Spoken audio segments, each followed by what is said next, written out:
Maman, papa, l'éducation de vos enfants, c'est notre priorité. Pour l'année scolaire 2026-2027, le campus scolaire Israël débute les inscriptions pour les cycles primaires, secondaires et humanité. Nos options: pédagogie, sciences commerciales, littéraires, coupe et couture.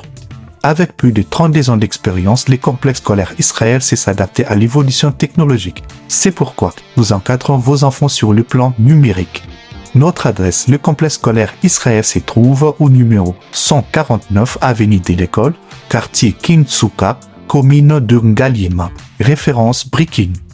Pour tout contact, appelez-nous au plus 243 890 800 841 ou au plus 243 890 800 847. Avec le complexe scolaire Israël, l'éducation de vos enfants, c'est notre priorité. Bonjour, bonsoir, bandeko ba Congolais, bisika nso boko landa biso esangweza vraiment makasi ya komona ke ba Congolais bozali ebele ya kolanda biso ya kopesa biso confiance ya continuer toujours kotindika biso tokende liboso kosala en sorte que maïto koloba maïto kosala eyokana emonana partout. Merci beaucoup, merci à tous ceux qui se sont abonnés sur notre chaîne. Ndenge na yebi sarabino que c'est la meilleure façon ya ko soutenir biso, seule façon ya kopesa biso pe maboko tokende musika yango wana ezali ya ko s'abonner na chaîne na biso, kopanza video oyo bande kwebele ba mona yango bande kwebele batala yango esalaka biso malamu parce que bozwaka déjà na tongo botuna kate mende kotosha. Pourquoi osalaka mingi ba émission na tongo? Parce que la linga congolais nyonso tango azola muka ayeba état de la nation, ayeba nation et la muki ndenge nini ba grande ligne ya ba information na yela kabino ngo na tongo na explication moko ya facile. Lelo ezana mama moko abeninga parti ya Kinshasa ba point reculé na boy kotanga Kombo. Maman na lobby moi na depuis na banda kolanda na comment comprendre politique. Kaka même eloko wana ba politicien ba koloba yango vague ba lobby yango na ndenge moko boy compliqué pour ba bloquer biso. Mais grâce na yo comment au Rwanda bo comprendre Moutoutel a lobby l'hôtel et l'hôtel est ça la macaboy, l'hôtel est ça la macaboy. Merci beaucoup na Congolais nyonso wana. Place nyonso za o nyonso pe sa biso confiance. Merci beaucoup Nzamba boka c'est bon so asunga pe abatela bino boye bino nyonso que ceux qui nzambete mawa plein. Merci beaucoup bandeko. To ko attaquer problème à liboso to la muki ndenge nini le 16 juillet 2026. Problème il y a M23. Mes frères et sœurs, vous voyez que le problème où il y a M23, en ce moment, ils ont le la épine dans le colo ya congolais. Ils ont la CND, et côté dans le colo ya congolais. Toko bunda matin, midi, soir, comment résoudre ce problème du M23? Comment faire? Tellement que, naïf Sabino, que ces gens, le Rwandais, bazoaton na bango ya ko travailler sur ces problèmes. Ils ont eu le temps. Il y a ça en sorte que le problème où ils ont la périn, problème où à tête ou qu'il y a une solution, ils ont la bloquer quelque part. Et ces problèmes persistent. Dans l'Est pays, il y a un territoire, il faut renforcer l'administration. Mais il faut compter sur le désespoir des Congolais. Il faut compter sur pression sur Félix Antoine Tshisekedi Tshilombo Lobake. Loko la bakwen o ezali ya kokanga mabitumbe ezali, on va rien faire. Tokoza la bloquer. Mais Dieu merci, Nzamba pesi Félix Antoine Tshisekedi Tshilombo sagesse et ko sala que malgré que ma territoire n'a biso ezali sous contrôle ya ba Rwandais, akobunda sur tous les plans, sur tous les fronts.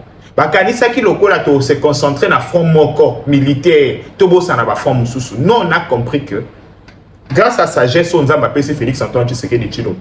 Grâce au conseil, bah et puis si Tshisekedi que soko meki ko se concentrer sur le plan militaire, ba Rwandais ba kozela okuna. Kasi okobeta ba Rwandais bien, kende na bango sur le plan diplomatique, kende na bango sur le plan communicationnel, kende na bango sur tous les plans. Au monake ba kobeta et Dieu merci ba ko continuer ko betama. Vous voyez ba komiko ba lobbying na bango et comment ça la makelele. Je vais vous donner révélation moko. Le Rwandais va interdire ba communicateur na bango, ba to ba communicateur na bango, ba lobela ultimatum américain. Moni makamuna yake loba lobby. Makamuna yake loba ultimatum américain ya le 15 juillet. Et les qui et que ba Rwandais va se retirer. Boyoka ki ndambu ba bato ba loba kapona ba Rwandais ba koma ki ko lobela yango. Koloba que bomoni ba Rwandais baza fort ba longwete. Bah, information à ma disposition que les Rwandais ont rappelé leurs troupes à l'ordre numérique. bayebisi bango mutu aloba likambu wana te bokolukela biso likambu. Les Américains ne fonctionnent pas comme ça. Les Américains vous donnent un ultimatum. Ceux qui vous respectent, ils vous attendent. Bamona. Et beaucoup surtout des sanctions pas comme possible. Ceux qui ont cessé, mutu abeti makambo okara. Et lingaki, to continuer. Yango boyo ki lobi na yaki ko senga ba Congolais. Je vous ai dit, regardez, écoutez-moi très bien. Parlons de ces problèmes, de cet ultimatum. Rappelons les Américains qu'on a un contrat. Bo aider bisoto chakimia. Te kopé sabino ba minéré. C'est un contrat bandeko. C'est comme si nga na ebisio andeko. Christian Ndeko, je ne sais pas Jonathan. Et denga ina koti sabiloko na ndaku. Suka nango na opesa yo de soso. Déjà kutu na pesio kitunga ba soso simbi. Et denga pena koti salikambu. Na koti sabiloko na ndaku parce que nga dana sali premier part. Lobi bandeko, nous avec les Américains te franchir pas munene na makamutali partenariat. To signer déjà pas document. Donc, ce qui veut dire que les Américains doivent faire leur part, bah, aider Bisoto pacifier zone à Est. Donc, il faut que tu rappelles les Américains par na bango responsabilité. Bah, ko sala yango ya ofeleté. Bandeko, na lobi boy, bah, ko sala yango ya ofeleté. Tu tche ba moyen na biso en jeu. Donc, ce qui veut dire que nous devons aussi mettre la pression sur eux. Nous devons aussi les rappeler, dire que, messieurs, on a signé un engagement, aidez-nous à pacifier ces zones. Et nous, en contrepartie, on va vous donner nos minéraux. Bandeko ezali sous mouté, to sombi service, tout comme nous sommes baka service. Mouto ako sabinote que ezali dégoûtant, ezali sous c'est faux et archi faux. Tozana ba moyen na biso, to tche ba moyen na biso na disposition pour to si sa makambu ya est. Ba vi o ekokufa na est minéraux morote ozongi sa yango. Je répète, bateau ba kokufa na est. Ba vie oyo ekozala perdu na est mutu moko te akozongisa yango minéraux moko te kozongisa yango. Donc mettre nos minéraux ba partenariat stratégique c'est qu'on a de plus précieux pour la vie à bandeko est na zone di maté mutu nini ya est akobo ya likambo bongo na éviter bandeko les gens ceux qui ezaki ke ba vie ba minéraux wana on a à disposition américain pour un profit à battre. On pouvait comprendre. Mais ici, il y a un profit à Bandeko Est. Bandeko Est, la République a pensé à nous. La République a sacrifié tout ce qu'il avait comme le plus précieux pour nous sauver la vie Nabiso. Mais comme on a un Congolais à bas étage, un Congolais oyo. Na évité basali ba on a matière nini. Ba tout moko boye baza malédiction pour notre nation. Koka babini ba minéraux wana ba ko bombela ngo bana na biso ba o ba okufa na est wana ba ba ko bota bana te. C'est ça. Donc bande quoi est, soyez calme. La victoire est certaine. Malgré bande ko mulai ba o mema makambo yo ngana o bandini la bino. Certitude des alliés, évidence des alliés. To gagner bitou. Donc bango ba mema na bango makambo milai. Même bango moko bisika baza ba yebi ke Congo muto gagner bitou ba oyo. Ya tout oyo ba yebi ke victoire eza ya Congo. Et rappelez un match à Ouzbékistan. Ouzbékistan tche bisobi na yebi te sobi no so boyebaki. Comment je peux dire? Boyebaki kinyamo ezaki na motema. On savait qu'on allait gagner. Même Ouzbékistan savait que c'est le Congo qui devait gagner. C'est ce qui arrive dans Makambo Goma Bukavu, dans Makambo Rwandais. Rwandais ba yebi ke ba sala ba boma ba gagnant. Mais cette fois-ci ba yebi ke guerre oyo souka na ngweza moko, c'est le Congo qui va gagner. Et comment le Congo va gagner bandeko? Eza na kocha nyonso en œuvre. To kocha yana batu bako zeba bandai ko zela ba bia ba olimba. Nous on nous a donné de mois non. Vous vous rappelez? Pesa biso abiba lo bakabo après 3 mois bino bomo na banu ba continuer. Bomo na bango ba continuer. On est là avec eux. Aussi longtemps dernier Rwandais alongwe na territoire congolais té. Tozala pour nous rappeler bino. Que bazal est bienvenu té. Je vous dis, Rwandais a souka il faut alongwa territoire congolais. Bande utango na olo ba territoire congolais zaka Goma na Bukavu té. Bunagana donc faut pas la kisabiso bon na souka place ni ezali moni ba bon no ya ba frontière balakisi nga bon bayebi na tuni na kati koto oyo combien de Rwandais bazali bazonga nde totika. C'est ça bandeko, ezali bitumba collectif, ezali bitumba ke congolais nyon se fasse approprier, surtout ba jeune, il faut s'approprier bitumba bolobake eza pour na survie na biso. Et pour na survie à Félix Antoine Tshisekedi Tshilombo te. Eza pour na survie à Thérèse Kayikwamba Wagner te. Eza pour na survie à Patrick Mouya Yakatembo te. Eza survie à Tosha te. Eza survie ya ba Congo te. Eza survie ya ba Swahili te. Eza survie ya Baluba te. Eza survie bandeko ya Bangala te. Eza survie ya biso nyonso en tant que nation. Nako yebisa bino eza survie na biso nyonso en tant que nation. Donc il faut que s'approprier ma cambo. Malgré tout comme on a pas si moi ça là na motema. Comme on a opposition kamikaze. L'objet je regarde, j'étais sur les réseaux. Je suis vraiment sur les réseaux un matin midi soir. Étant sur les réseaux, na quoi na vidéo ya ancien rebelle Délice Sanga. L'ancien rebelle Délice Sanga ba tout nier question. Ba série au Kagame a l'objet que na tête ya AFC M23 ezali Joseph Kabila.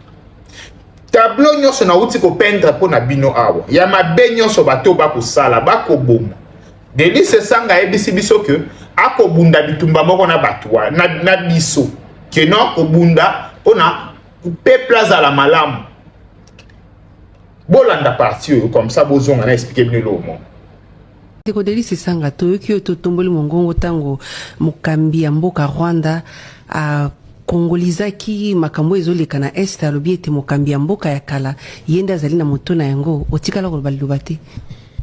D'abord, je suis pas commentateur de na fandi wana tena commentateur biloko Kagame aza koloba to pe. Est-ce que yoko ndima parce que gouvernement andima ngai tunanga makambo etali ngai. Kotuna ngai te o songolo pakala lobaki tout ça na loba. C'est parce que les révélations oh yo asali acteur politique ba monaki to monaki mokonzi mboka kala akendeki kuna asali discours na ye asali ba communication na ye ngana za commentateur te pona ya koloba awa c'est que mais sinon je vais passer mon temps ya ko commentaire makambo ba s'il vous plaît Ndeko Sesanga c'est trop facile pour un acteur politique comme vous de choisir ba question ezo sepelisa ona ezo sepelisa ça veut dire pardon oh nyonso zolobela pe miso etaliote ah oui, pardon, mais constitution est mais bitumba est italien. Oui, oui. Parce que c'est Tango Balobi, parce que s'il vous plaît, sur les acteurs politiques, il faut s'attendre à ce que ce qu'on aborder sujet le rôle la sécurité na est et guerre. Oh, on a mis tout na nyonso. Et ceux qui m'ont tourné Italie ancien chef de l'État. Wana oza sélectif wana so que tali moko bazo dépenser pour l'armée wana italio so que tali nanga M23 nde basola ina IDPS na 2012 wana italio so que tali Joseph Kabila ndenge Paul Kagame alobi ke yem tazana ba M23 wana italio te alobi Kagame alobi ke mokonzi mboka ya kala Joseph Kabila nde azali associé na ba commentaire na ngai siko na place wana ezali question yango wana commentaire na ezali au signara na communiqué to signara na communiqué parce que ezalaki likambo etalaki constitution défendre constitution le roi to signaka lobby na Tshisekedi tango azali en opposition to tambola ne balabala ba boma pe ba tokati na biso Thérèse Kapangala Youssef Ngando Rossi Mukendi tout ça ayebi to signaka na bango pour protéger constitution la même chose aujourd'hui avec toutes ces révélations avec toutes ces révélations aujourd'hui avec toutes ces révélations les loyaux sur activisme à Kabila aux côtés à M23 ne gouvernement lobaki nenge batuna yepe autour alobi bazana ba objectif moko etc na ndenge Paul Kagame alobi oza prêt à resangana na lisusu à la faveur d'un communiqué ou d'un combat commun na Joseph Kabila. Moi je ne lelo tozana combat mon côté yazo ko bundela combat na ye na nzela o wana bazuna ba M23 na banini na banza basangana gina ba tomosusu na kati ya lingoma na bango ba bengi sauvons la RDC au mona nga kunate ngana za en vol ngana za na kisasa na kolobela makambo etali constitution respect à constitution dans les lots boyoki Délice Sanga c'est ça nga ba ko tuna ye mais makambo ko lekana na est alobi etali ete ya ko commenter yango te mais yo lobi que ozokundela bande kwa est kimia ekota mais mutu oya ko boma bande kwa est bazotuna o question sur yo zoloba wana etali yo to ko commenter te bande ko tala na yebisaka bino ki ana bato misusu bayebi français côté ya koloba français Denis Sesanga bolongola ye yango te ana eloko babengaka éloquence ayebi koloba moni éloquence ba Denis Sesanga ba bato yo tozo rêver toloba nzambe un jour na koyo koma lokola Sesanga ezaki avant de comprendre différence entre français intelligence ya classe na sagesse ezaki avant de comprendre pourquoi Salomon aboyaka kosenga nzambe sagesse aboyaka kosenga nzambe mayele aboyaka kosenga nzambe pardon intelligence polimbisanga asengaka nzambe sagesse Salomon aboyaka pona nini ayebaki avec l'intelligence il pouvait construire des routes il pouvait tout faire mais avec sagesse il pouvait devenir grand il pouvait changer même ou avec un cours d'histoire Badeli Sesanga va précipiter sur l'intelligence bosani ke lelo na ba intelligence artificielle pe ko basuki na nzela ezalaki avant de comprendre la différence wana ndeto bandai kolanda bato lokwa ba Sesanga lelo to comprendre la différence to comprendre que ba pamba ba zéro ce sont des humains comme nous mes frères et sœurs c'est comme ça matin midi soir ba yebi kaka koloba ce qui a commis devant évidence boyi messieurs tala likambu na miso aboyi aboyi kotala nakola kisabino malembe ok mes frères et sœurs bonne nouvelle tant on a ndé olobela makambu ya concret moi bénéfice au tshisekedi azana ko eza que aza flexible les logo tali concret bon ayebisaki bino Kinshasa kozala nettoyer landa ndenge bandeko na biso ba ex kuluna bakoma ba tisseur le loba ko nettoyer ville à Kinshasa.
Na kosenga kaka sérieux ebele na makambo yo. Ezala te ba nettoyer ba ke ba ekozonga après 6 mois non. Ezala quotidien. Baluka moyen ni ya évacuation quotidien ya ba immondiste na biso. Ça sera une bonne chose. On les a maïle to kopesa. To sepeli mingi na o esalami. Mais il faut to bakisa mwa maïle. Ezala loko moko boye que chaque une semaine baleki. Chaque une semaine baleki ezala quotidien parce que muto aliaka mikolo nyonso. Muto boka ka salité mikolo nyonso. Ça veut dire qu'il faut tout le plan de assainissement pérenne. Donc, plan de assainissement, il y a Mikolo Nyonso. Mais c'est Salami. Merci beaucoup en tout cas. Courage na bandeko ya service national bana batu génération ya Rwandais ba baby saki ba vina bango. Ba chaki bango sort na bango ezaki liwa. Mais lelo ba komi ko nettoyer Kinshasa, c'est une bonne chose. Merci beaucoup hein. O masamo kwa zo bisanga lobi Congolais za mututé. Congolais au CP là. Va présenter train en maquette azo sepelana mutuwana mais azo finga mutu ayeli train soit disant qu'ils aient à Kala. C'est ça l'homme congolais mes frères et sœurs. Na habité to changer PT, to changer EPT mais to bunda makasi yeta ngwa okende génération ko yasika ezala ya malamu parce que o ici a baby. Génération ko rattraper ngo ezamwa passe. O tika ba kende to banda ko bongisa génération ya sika. Au Congo et Musika. Merci Mingi. Maman, papa, l'éducation de vos enfants, c'est notre priorité. Pour l'année scolaire 2026-2027, le campus scolaire Israël débute les inscriptions pour les cycles primaires, secondaires et humanité. Nos options: pédagogie, sciences commerciales, littéraires, coupe et couture. Avec plus de 32 ans d'expérience, les complexes scolaires Israël sait s'adapter à l'évolution technologique. C'est pourquoi nous encadrons vos enfants sur le plan numérique. Notre adresse, le complexe scolaire Israël se trouve au numéro 149 avenue de l'École, quartier Kintsuka, commune de Ngaliema, référence Brikin. Pour tout contact, appelez-nous au plus 243 890 800 841 ou au plus 243 890 800 847. Avec le complexe scolaire Israël, l'éducation de vos enfants, c'est notre priorité.